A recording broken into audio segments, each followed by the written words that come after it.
За сайн байцгаана уу, Марлаа байна. Өнөөдрөөс миний бичлэгийг үзэхэд ярьж байгаа зүйлийг сонсоход илүү тухтай болсон байх гэж найдаж байна. Тийм болохоорс илүү жоохон тухтай сэдвийн тухай ярилцах гад хүрээд ирлээ.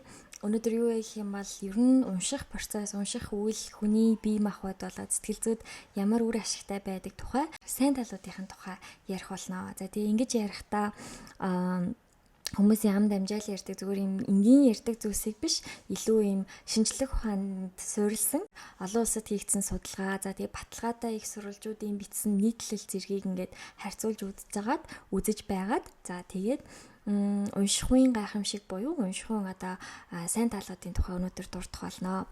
Ингээд эхэлцгээе. Хамгийн ихний давуу тал бол та өдөр тутам уншсанараа стрессгүй амьдрах боломжтой. Унших нь бол стрессийг бууруулдаг. За Sussex-ийн их сургуулийн хийсэн нэгэн судалгаагаар болохоор өдөрт дор хаяж 6 минутыг уншиж өнгөрөөдөг хүн бол тухайн өдрийнхөө стрессийг 68%-аар бууруулдаг гэж үзсэн байна. Энэ судалгаанд болохоор бусад факторууд нь хөгжим сонсох, гадуур алхах, тухтай суух, за тэгээд цай уух энэ төр гээд янз бүрийн жижиг одоо факторуудыг харьцуулж үзээд хамгийн одоо өндөр үр дүн үзүүлсэн нь бол ном унших байсан. Ингэж ном уншихдаа ямар ч сэдвээр хамаагүй хамгийн гол нь тэр уншиж байгаа хугацаанд төвлөрч унших нь чухал гэсэн байна.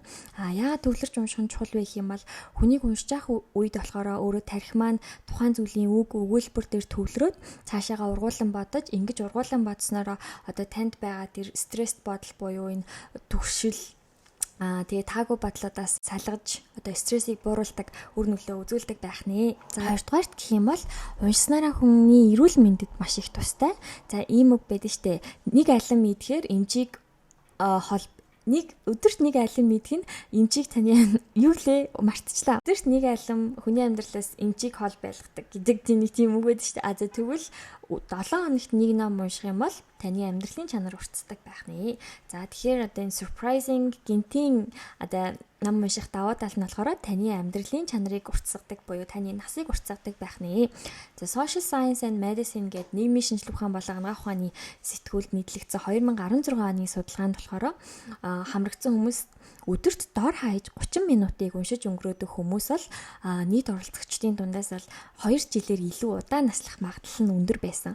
За тэгээд түүнээс гадна болохоор 7 хоногт дор хаяж 3-аас дээш цагийг сонин сэтгүүл ном уншиж өнгөрүүлдэг хүмүүс бол амьдралдаа илүү хад жаргалтай, тэг сэтгэл хангалуун хийж байгаа зүйлээ илүү үн цэнтэй гэж мэдэрдэг хүмүүс гэж тогтоогдсон байна.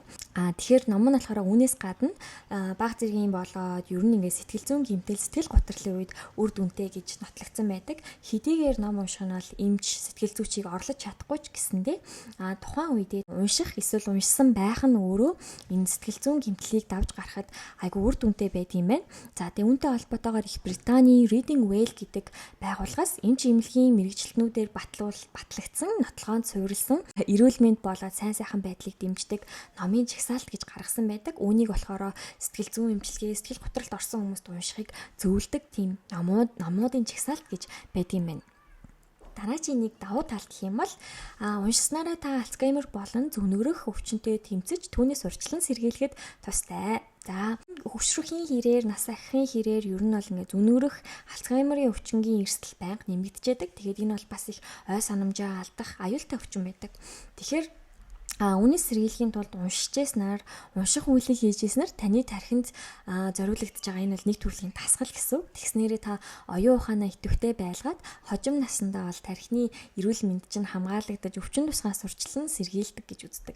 Судалгаанаас харах юм бол одоо ном тогтмол уншдаг эсвэл аюуны ачаал өгдөг, тоглоом тоглодог өндөр настай хүмүүс бол Альцгеймераар өвчлөх магадлал нь бол 2 дахин бага байдаг. За тэгээ үүнээс гадна наснаас үл хамааран ном сонин сэтгүүл уншиж тэгээ түүнийгээ бичих энэ нь бол оюун ухааныг идэвхжүүлж ой тогтоолт сэтгэн бодох чадварыг дэмжих чухал ач холбогдолтой гэж Америкийн одоо мэдрэл судлалын сэтгүүл буюу Neurology сэтгүүлд хэвлэгдсэн байдаг. Тэгэхээр та зүгээр ном уншсанараа ирээдүйд өөрийгөө өвчнөөс урьдчилан сэргийлж хамгаалж гинэ гэсэн байх нэ. Дараагийн нэг сайн тал гэх юм бол уншсанараа empathy буюу бусдын оронд өөрийгөө тавьж бусдын зовлон ойлгодог тэр чадвар маш сайжирдаг. Нэг ёсондоо хүн хоорондын харилцааны чадвар маш дээшдэг гэсэн. Энэ бол миний хувьд ч гэсэндээ маш айгүй гоё давуу тал гэж бодож байна. За тэгэхээр уншсанараа хүмүүс ойлголцож чаддаг, илүү сайн харилцаа шууд болон шууд бусаар сайжирт юм байна л да. Ялангуяа уран зохиолын ном уншдаг хүмүүс бусдын сэтгэл хөдлөл болоод бодлыг нь ойлгох чадвар, за тэгээ бусдаас өөр хүмүүстэй харьцахдаа маш сайн байдгаа гэж судалгаагаар тогтоогдсон байна. За үүний талаар болохоор New York Times-ийн нэг нийтлэл дээр ийм судалгаа гарсан байна. Тарих өөрөө ингээд ямар нэгэн бодит зүйл эсвэл уншсан зүйл хоёрыг ялгаж чаддгүй гинэ. Яагаад гэвэл тарихны нэг хэсэг яг энэ хоёрыг бодоход зэрэг итвчдэг учраас одоо та уншсан зүйлээ өөр тохиолдсон уу эсвэл уншсан уу гэдгийг ялах таны тарих ялгаж чаддгүй юм байна л да. За тэгэхээр уран зохиол уншиж байгаа үед болохоор уншсан зүйл бодит мэтээр тухайн дөрүүдийн сэтгэл хөдлөл бодлыг нь мэдрэх боломжийг олгодог. За ингэснээрээ болохоор бусдын харилцаанд илүү давуу талтайгаар оролцдог байх нэ. Судалгаанд болохоор хамрагдсан хүмүүсийг харьцуулж үзэхэд ном уншдаг хүмүүс тэр дундаа уран зохиолын ном уншдаг, уран зохиолын бус ном уншдаг хүмүүсийг харьцуулаад үзэхэд уран зохиол тэр дундаа зөвгнөлт уран зохиол уншдаг хүмүүс бусдыг өрөвдөх чанар, бусдтай харилцахдаа хамаагүй давуу оролцож гин гэсэн судалгааны дүгнэлт гарсан байна. За энэ нь болохоор ер нь уран зохиолыг уншихад бусад номнуудаас илүү одоо ингээд дөрүүд, баатруудынхаа сэтгэл зүйг, тэдгээрийн харилцааг илүү гүнзгийрүүлж, судалж, мэдэрч уншдагтай холбоотойгоор ийм давуу тал гардгаа гэж үзсэн байна. Гоё яагаад те ном уншсанараа бусдтай илүү сайн ойлголцож, харилцаж чадах нэ. Дараагийн давуу тал бол унших нь нойрон тустай. Энэ нь болохоор тэгтээ унших нь нойрны юм гэсэн үг биш шүү. Яг үндэ. Тэгтээ та унших зуршлаа унтахынхаа өмнөх цагаар хийдэг бол та илүү тухтай, таатай, гүн нойрсох магадлал бол өндөр байдаг. Яагаад гэх юм бол унтахаас өмнө ном уншсанараа хамгийн ихэнд дурдсан ном уншихаар стресс буурдаг те. Тэгээ стресс буурахаар илүү тайван, гүн унтах магадлал нь нэмэгддэг ахна байна. Тэгэхээр унших үед болохоор нөгөө бүх анхаарлаа төвлөрүүлж ямар нэг юм уншиж байгаа учраас унтахынхаа өмнө тайвшраад төсөөрт бодлоос ангижирч тэгээд илүү тухтай унтаж чаддаг байх нэ. За дараагийн нэг давуу тал гэх юм бол ерөнхийдөө хүн болгон хэлдэг шүү дээ тий. Энэ нь болохоор унших нь өөрөө хүмүүсийг амжилтанд хөтэлдэг байх нэ. За нэг ийм үг та сонсч ирсэн үү? Бүх уншигчид бол удирдагчид биш ээ. Харин бүх удирдагчид бол уншигчид байдаг гэдэг үг байт юм байна. За тэгэхээр ерөнхийдөө одоо ингээд бүх амжилтанд хүрсэн хүмүүсийн намтар тэдгээрийн өөрсдийнх нь хүсэн ярилцлагаас харахад би их уншдгаа, уншихад их цагийг зарцуулдгаа гэсэн амжилтанд хүрсэн хүмүүс дүндээ байдаг. Жишээлбэл одоо Bill Gates, Oprah, Elon Musk гэдэг одоо цагт амьдарч байгаа энэ алдартай амжилттай явж байгаа хүмүүс бол тэдгээрийн карьер болон ажилтнанд ном унших гэдэг процесс бол байнга хамт байдгаа гэсэн байдаг. За тийм Америкийн нэгдсэн улсад хийгдсэн нэг судалгаа нь болохоор ном уншдаг хүмүүсийг ном уншдаггүй эсвэл бага цагаар ном уншдаг хүмүүстэй харьцуулахад тогтмол ном уншдаг хүмүүсийн орлого олох чадвар нь 5 дахин илүү байдаг гэсэн судалгаа байд юм байна. Харин Их Британд хийгдсэн нэгэн судалгаагаар болохоор тухайн хүний нийгмийн эдийн засгийн эзлэх байр суурь нь дээшлэх тусмаа тухайн хүний ном унших цаг нь илүү нэмэгдчихэд гэсэн бас судалгаа байд юм байна. За тэгэхээр ерөнхийдөө ном унших болон амжилт хоёр ингээд харилцаа хамааралтай байгаад байгаа. Тэгэхээр хэдий ч нэгээр ном уншин төдий ч нэгээр амжилтанд хүрэх магадлалтай нь маш их дээшлэн гэсэн үг байх нэ. Мөн мэдээж амжилтанд хүрэхээс гадна ном уншсанараа нийгмийн харилцааны ур чадвар сайжирна, ерөнхий мэдлэг, академик мэдлэг дээшлэн ингэснээрээ илүү сайн сэтгэгч болно. Тэгээ манлайлах ур чадвар маань нэмэгдэнэ гэж үзсэн байна. Давуу тал бол унших нь оюун ухааныг хурцалдаг байх нэ. За ямар ч наснаас үл хамааран тарих бол шин зүйлийг мэдэх тусам тэрэндээ дасан зохицож сурж байнга ингээд суралцаж чадчихдаг эрхтэн. За тэгээд тархиа идэвхтэй байлгая гэх юм бол унших бол маш сонгодог арга байгаа. Тэгэхээр уншиж байгаа номыг ингээд зөвхөн таашааж уншихаас гадна ном уншсанараа та тархиа дасгалжуулаад ой санамжаа сайжруулж гинэ гэсэн үг. За тэгэхээр болохоор унших нь таны оюун ухааныг илүү тунгалаг байн хурцлж гинэ гэсэн үг байх нэ. За дараагийн давуу тал бол 8 дугаар давуу тал. Энэ нь бас аюу гоё давуу тал. Энэ бол унших нь гэр бүл хоорондын харилцааг бэхжүүлэхэд тусалдаг. Ялангуяа эцэг эхчүүд хүүхдүүдтэй ном уншиж өгөх нь хүүхдийн ном унших дадал зуршилт эергээр нөлөөлдөг байх нэ. Тэгээ хөгжилтэй байдлаар хамтдаа ном унших нь хүүхдүүдийн ойлголт, тэдгээрийн үгийн баялаг, анхаарал төвлөрөх чадварыг нь дээшлүүлдэг учраас гэр бүлээрээ хамтдаа ном унших бол маш чухал байдаг. Ялангуяа ингээд хүүхдүүдийн цаашд өөртөө итгэл амьдралынхаа туршид унших зуршлыг суулгах тэр зан чанарт маш их нөлөөл. Түүнээс гадна болохоор эцэг эхчүүд хүүхдүүдийн хоорондын харилцааны чанар маш их ахидаг байгаа. Хүүхэд эцэг эхийг ойлгох, номоор дамжуулж эцэг их хүүхдээ ойлгох гэсэн харилцаанд чухал үүрэг гүйцэтгэдэг байх нэ. За тэгээд үүнтэй холбоотойгоор Канадын Scholastic гэдэг байгууллагаас явуулсан судалгаагаар тогтмол ном уншдаг хүүхдүүдийн эцэг эхийг хараад үзсэн чинь тэдгээр хүүхдүүдийн эцэг эх нь 7 хоногт 5-7 өдрийг ном уншихад зарцуулдаг эцэг эхтэй хүүхдүүд байсан байна. Ингэснээрээ энэ хоорондын харилцаа хамгаалал нь хэдий ч энийгээр та ном уншин таны хүүхэд яг таныг дүүрэж ном унших зуршил маш их суудаг байх нэ. Тэгэхээр эцэг эхийн хүмүүжил эцэг эхийн зуршилаас хүүхдэд нөлөөлж байна гэсэн. Дараагийн давуу тал гэвэл магадгүй мэдээж зүйл ном унших нь таныг ухаалаг болгоно. За тогтмол ном уншиж явах нь бол таныг илүү ухаалаг болгоход тусалдаг төдийгүй тархины чадварыг нэмэгдүүлдэг. Жишээлбэл ингээд гүйлт хийгээд зүрх судасны систем сайн ажиллаж ийн, дасгал хийгээд бултаа биеэ бэлдэржүүлдэгтэй адилхан ном уншсанараа болохоор та яг адилхан тархиа дасгалжуулж ой санамжийнхаа үйл ажиллагааг сайжруулдаг байх нэ.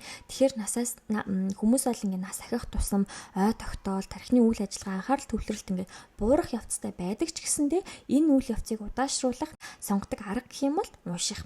Ном, сонин, сэтгүүл, өөрийнхөө дуртай сэдвээр унших бол таны оюун ухааныг хурцлж, тунгалаг байлгах, тэгээд илүү ухаалаг байхад тусалдаг. За ингээд хэдүүлээ сүүлийн давуу талыг харъя. Энд болохоор уншсанараа альва зүйлийн агуулгыг илүү сайн ойлгоход тусалнаа. За энэ юун дээр вэ гэх юм бол ямар нэгэн уншиж байгаа зүйл, эсвэл хийж байгаа зүйлдээ агуулгыг ямар хүмүүс илүү сайн ойлгоод байсан бэ гэсэн чинь цаасан хэлбэрээр уншдаг хүмүүс маш их тийм санах бай санамж нь илүү байсан. Яагаад гэвэл биетээр цаасаар ном уншиж явах үед цаасыг эргүүлэх, эмрэх тэр ингээд процессын үед болохоор тэр мэдрэмж нь таны тархинд болохоор ингээд мэдээллүүдийг нь үлдээж идэг. Тийм болохоор илүү сайн агуулгыг ойлгох бас илүү эргэж санахад хамгийн сайн тусалцаа үзүүлдэг нь бол цаасан хэлбэрийн ном байдгаа гэсэн судалгаа байт юм байна. Тэгэхээр илүү үр шимтэй тэгээ илүү уншиж байгаа зүйлийнхаа агуулгыг ойлгох гэх юм бол цаасан ном илүү их тусалдаг байх нэ. За хэдийгээр цаасан ном тусалдаг ч гэсэндээ хэрвээ танд таблет ингээд дэлгэцээр унших тухтай боломжтой байдаг бол ялгаагүй захимаар ч гэсэн унших боломжтой. Захимаар уншсанараа илүү олон хямд өргөн сонголттой номуудыг олох боломж байдаг шүү дээ. Тэгэхээр ерөнхийдөө цаасаарч захимаарч ялгаагүй уншиж болно. Харин цаасаар уншсанараа илүү их мэдрэмж нь илүү байдгаа л гэсэн ер нь тийм судалгаа байд юм билээ.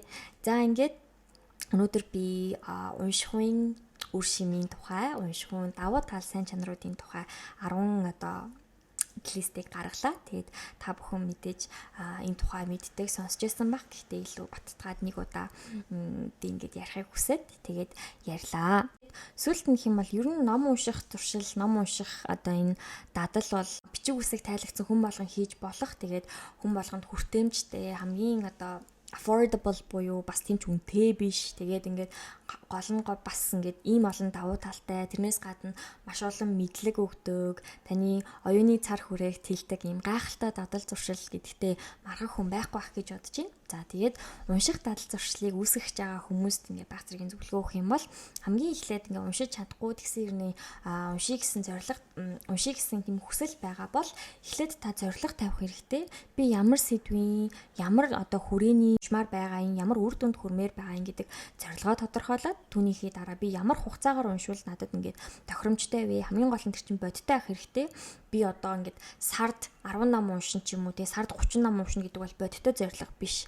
Тэгэхээр би ядаж ингээд өнөөдөр би 20 хуудас уншин, өнөөдөр би 5 минут уншин гэсэн ч хамаагүй ер нь тийм бодиттой зорилго тавиад унших процессыг эхлүүлэх юм бол унших үйл бол ингээд хамгийн таашаалтай гоё зүйл байх болно гэж би бодож байна. За тэгээд бас ном уншихад нэг тустай зүйл гэх юм бол хаасайгүй ер нь ингээд номыг байршуулах, машиндаа, гэртээ, ажил дээрээ бас нэг цүнхэндээ банк ном авч явах бол унших дадлыг нэмэгдүүлэх нэг гоё хүчин зүйл байгаа. За тэгээд өөр бас та бүхэн өөрсдийнхээ туршлагаас хуваалцаарай. Мөн өөр ямар давуу талууд байдаг бэ? Хэрхэн одоо ном унших дадлыг өөртөө суулгах вэ гэх мэт зүйлс байвал комент үлдээгээрэй. Тэгээд бичлэгийн маань энэ хүртэл шимтээ үзсэн та бүхэнд баярлалаа. Дараа уулзъя.